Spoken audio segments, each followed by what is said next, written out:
Hey guys, welcome back to another lecture video. And the target high revision is continue, okay? And we have topic is vital signs, the fundamental of nursing. जो fundamental nursing का topic है vital sign आज हम cover करेंगे। पिछले lecture में हमने discharge and admission process complete किया था। अगर वो वीडियो नहीं देखा है तो प्लीज़ उसको भी देख लेना इसके बाद जाके, बट इसको कम्प्लीटली देखना क्योंकि इसमें मैं आपको सारे वाइटल साइंस करवाने वाला हूँ, जैसे कि temperature, pulse, respiration, blood pressure and SpO2। वैसे मेनली 4 वाइटल होते हैं बट हम कंसिडर कर देते हैं एक नेक्स्ट 5। और लेकिन जो हमारा 5वां वाइटल साइन होता है वो हमारा पेन होता है, सबको पता होगा। So let start. हमारा फर्स्ट वाइटल साइन से स्टार्ट करते हैं, दैट इज सबसे पहले definition of vital signs. What is vital signs? So vital signs क्या होते हैं? Are also known as cardinal signs. इसको हम कार्डिनल साइंस बोलते हैं। And these are parameters that are easy to measure. ये इजी टू मेजर होते हैं जिसकी वजह से ये हमें कंप्लीट पिक्चर देते हैं क्लाइंट के हेल्थ स्टेटस की। कौन से हमारे जो वाइटल साइंस होते हैं ये, okay. Now we have first vital temperature is vital sign is temperature, and then second pulse, respiration, and blood pressure. All are the major vital signs. Okay, and SpO2 and pain level are also assessed, also along with vital other vital signs. इनको हम other vital science consider कर सकते हैं। अब इनकी normal value की बात करें तो मैं एडल्ट में बात कर रहा हूँ, ठीक है। आप चिल्ड्रन वगैरह में अगर अलग होता है हिसाब इनका थोड़ा सा, बट हम यहाँ बात कर रहे हैं एडल्ट की। तो हम टेम्परेचर ओरल का देखेंगे तो 37 डिग्री सेल्सियस और range from 36.5 degree Celsius to 37.5 degree Celsius होती है। फिर यहीं पल्स की बात कर लें तो इसमें 72 बीट पर मिनट होती है। इसकी रेंज होती है 60 to 100 beat per minute. And यहीं रेस्पिरेशन की बात करें तो हमारा 12 टू 20 ब्रीथ पर मिनट होती है, ठीक है। एंड यहाँ पे बीपी की बात करें, ब्लड प्रेशर, तो systolic 120 mmHg and diastolic is 80 mmHg। तो कंटिन्यू इसको कलेक्टिवली बोलेंगे 120/80 mmHg is the normal blood pressure. And SpO2 more than या फिर इक्विवेलेंट होना चाहिए 95%, ओके। तो ये हमारा हो गया टोटल वैल्यूज ऑफ एडल्ट, जिसमें हमने temperature, pulse, respiration, BP and SpO2 cover किया। अब हम थोड़ा सा डीपली इसमें जाते हैं। टेम्परेचर क्या होता है? तो it is the balance between heat produce and जिसे कि थर्मोजेनेसिस बोलते हैं, एंड हीट लॉस जिसे कि थर्मोलाइसिस बोलते हैं इन द बॉडी। जो भी बॉडी में हीट प्रोड्यूस हो रही है और हीट लॉस हो रहा है उसके अप एंड डाउन को बोलते हैं टेम्परेचर। वो हमें बताता है कि आज बॉडी में हमारा हीट कम है वही, और क्या चीज़ की दिक्कत है, ठीक है। These are the two types of temperature. दो तरीके के टेम्परेचर होते हैं। सबसे पहले तो हमारे पास आता है सरफेस और टेम्परेचर, उसके बाद आता है कोर बॉडी टेम्परेचर। तो सरफेस टेम्परेचर क्या होता है कि temperature of skin, subcutaneous tissue and fat. It fluctuates in response to environment temperature, okay. जैसे एग्जांपल ऑक्सिलरी टेम्परेचर।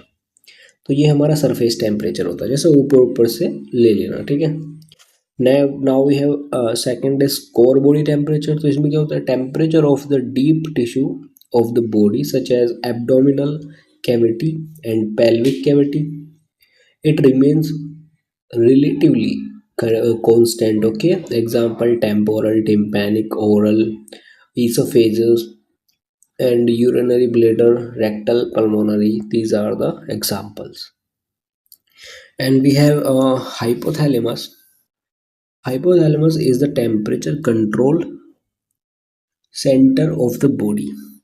तो क्या करता है? हाइपोथैलेमस कंट्रोल करता है, जो कि कंट्रोल सेंटर है किसका? टेम्परेचर का। तो हाइपोथैलेमस यहाँ पर एक अच्छा रोल प्ले कर रहा है, ओके। अब anterior hypothalamus and posterior hypothalamus क्या करता है? तो एंटीरियर हाइपोथैलेमस करता है कंट्रोल हीट लॉस, जो भी हीट लॉस हो रही है उसको कंट्रोल करता है, एंड जो पोस्टीरियर हाइपोथैलेमस है वो कंट्रोल करता है हीट प्रोडक्शन को। ठीक है, समझ में आया यहाँ तक? आगे बढ़ते हैं, हॉर्मोन्स पे बात करते हैं। Hormones that increase body temperature. ऐसे कौन से हॉर्मोन्स हैं कि भाई हमारा बॉडी टेम्परेचर जिससे इंक्रीज हो जाता है?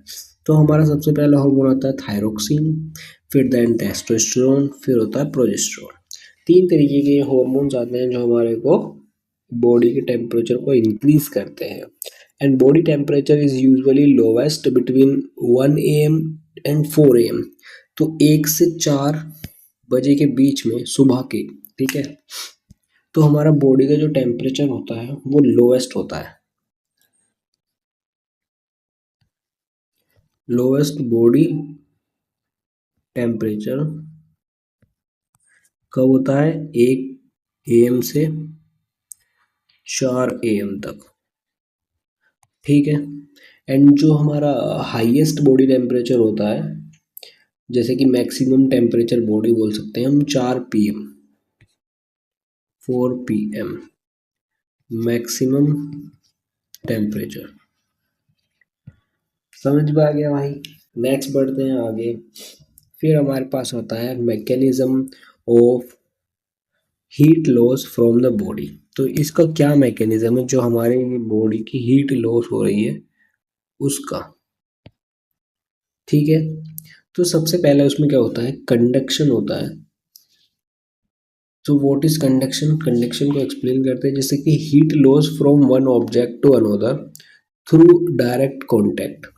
जैसे कि हीट लॉस हो रही है अगर जैसे कि एक ऑब्जेक्ट किसी कॉन्टैक्ट में आता है अदर ऑब्जेक्ट के, और वहाँ से उसके थ्रू हीट डायरेक्टली कॉन्टैक्ट में आ रही है, तो उसको हीट लॉस बोलते हैं। जैसे कि एप्लीकेशन में आता है इसके, applying several layer of clothes on wooden clothes.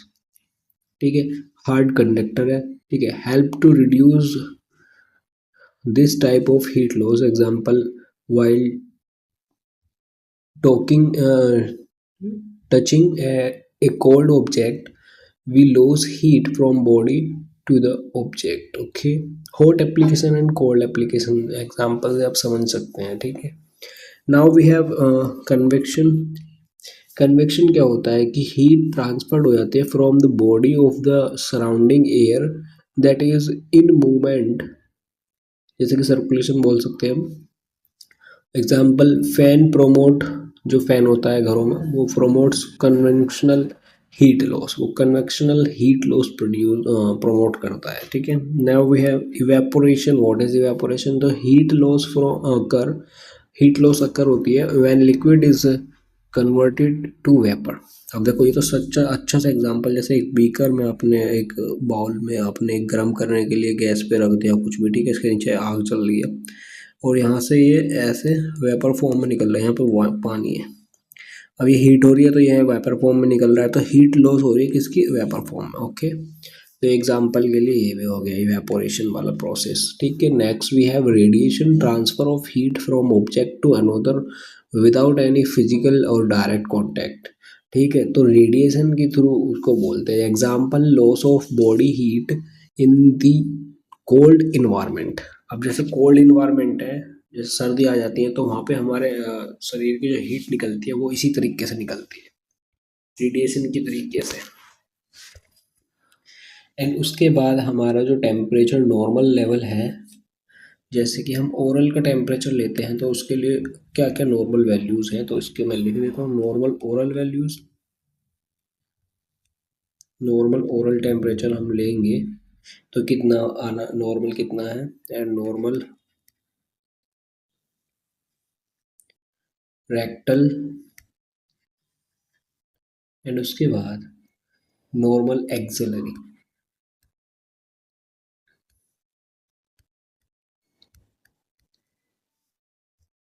ठीक है, बात करते हैं इसकी। टेम्परेचर नॉर्मल लेवल कितना होता है? तो यहाँ पे होता है हमारा 37 डिग्री सेल्सियस, 37 डिग्री सेल्सियस, और फ़ारेनहाइट में बोले तो 98.6 डिग्री फ़ारेनहाइट। ठीक है, और रेक्टल का टेम्परेचर कितना होता है? 37.5। 37.5 डिग्री सेल्सियस, और फ़ारेनहाइट में बात करें तो 99.5 डिग्री फ़ारेनहाइट, क्योंकि where which is 0.5 degree to 1 degree Fahrenheit higher than the oral temperature. Oral temperature से यहाँ पे 1 डिग्री हाई होता है, ठीक। और एक्सिलरी की बात करें तो यहाँ पर आएगा 36.5 डिग्री सेल्सियस, और फ़ारेनहाइट में बात करें तो 97.7 डिग्री फ़ारेनहाइट। अब यहाँ पे जो होता है 0.5 डिग्री टू 1 डिग्री फ़ारेनहाइट का, इसमें भी यहाँ पे कम होता है, यहाँ पे ज़्यादा होता है, +1 डिग्री फ़ारेनहाइट और +-1 डिग्री फ़ारेनहाइट यहाँ पे ज़्यादा होता है, ठीक है। यहाँ पे कम, यहाँ पे ज़्यादा, दोनों में समझ गए आप, ठीक है। Now we have thermometers. Thermometers क्या होते हैं, जिससे हम मेजर करते हैं, थर्मोमीटर्स।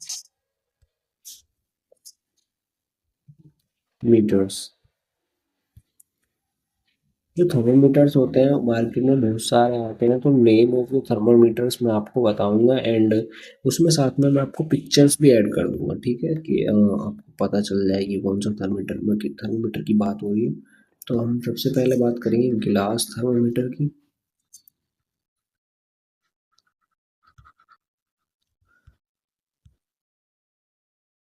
ग्लास थर्मोमीटर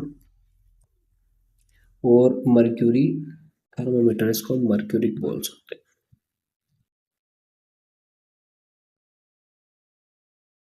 ठीक है। उसके बाद आता है हमारे पास इलेक्ट्रिक थर्मोमीटर।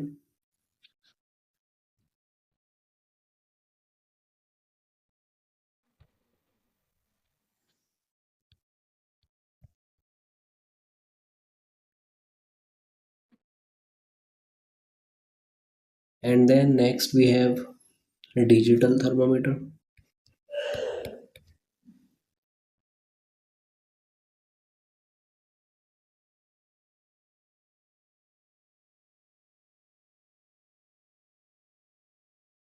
ओके, तो डिजिटल थर्मोमीटर हो गया। उसके बाद हम बात करते हैं टिम्पैनिक थर्मोमीटर।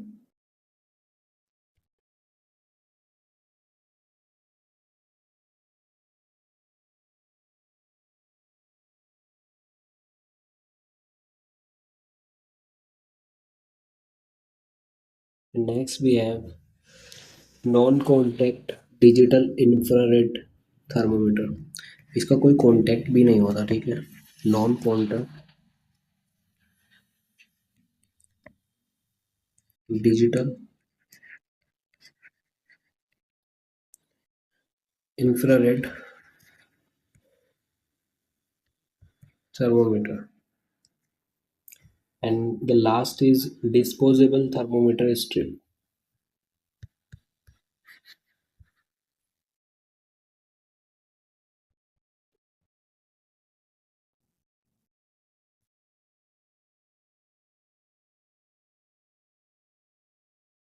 ठीक है, डिस्पोजेबल स्ट्रिप्स जो होती हैं वो भी हमारे थर्मोमीटर में ही आती है, ठीक है। अब आपने थर्मोमीटर देख लिया, अब इसमें मेजर कैसे करोगे वो भी देख लेते हैं। तो अब यहाँ पे देखते हैं कि मेथड्स ऑफ मेजरिंग टेम्परेचर। इस टेम्परेचर्स को मेजर करने के लिए क्या क्या मेथड्स हैं हमारे पास, तो इस पर बात कर लेते हैं। मेथड्स ऑफ मेजरिंग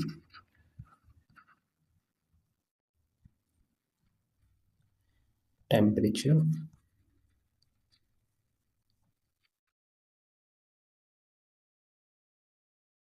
ठीक है। तो सबसे पहला मेथड है हमारे पास ओरल मेथड।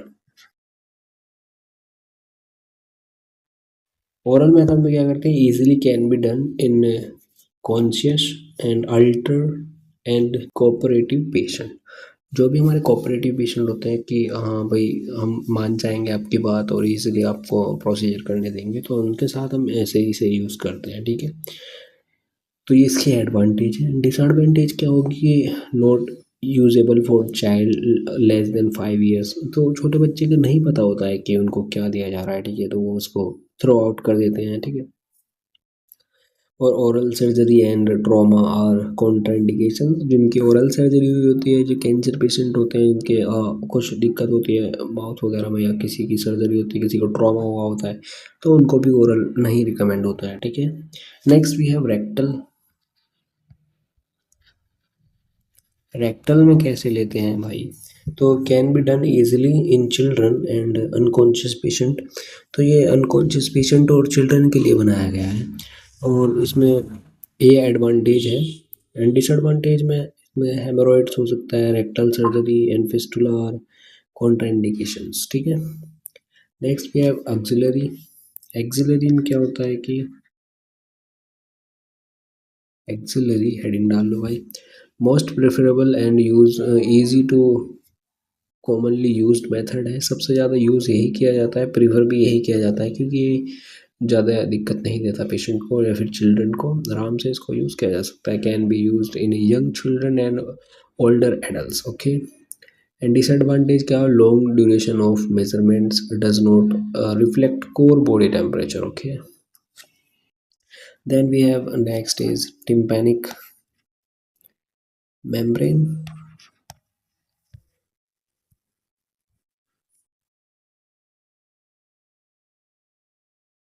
ये हमारा नेक्स्ट है। टिम्पैनिक मेम्ब्रेन में क्या होता है कि इसमें हम sensitive to core body temperature detect करते हैं, और रैपिड मेजरमेंट्स होती है इसमें, ये एडवांटेज है इसकी। एंड इट डिसएडवांटेज है कि if hearing aid is there, तो that need to be removed, ear wax need to be removed, and ear surgery is the contraindications, okay. तो ये सब इसमें भी दिक्कत है, कुछ ना कुछ, हर किसी में कुछ ना कुछ एडवांटेज है, कुछ डिसएडवांटेज है। और नॉन कॉन्टैक्ट वाला जो होता है हमारा digital infrared, non contact digital infrared thermometer, तो इसको हम क्या करते हैं कि कन्वीनियंट होता है, सेफ एंड एक्यूरेट होता है, नो डायरेक्ट कॉन्टैक्ट होता है, इसका कोई डायरेक्ट कॉन्टैक्ट नहीं होता, और रैपिड असेसमेंट करता है। तो ये एडवांटेज है। डिसएडवांटेज में बात करें तो if the person forehead is sweaty, dirty or covered in hair, the thermometer may not provide accurate reading। तो पहले, सबसे पहले उसका जो फोरहेड है वो अच्छा क्लीन होना चाहिए न, सही होना चाहिए, ताकि इसकी रीडिंग अच्छी आ सके,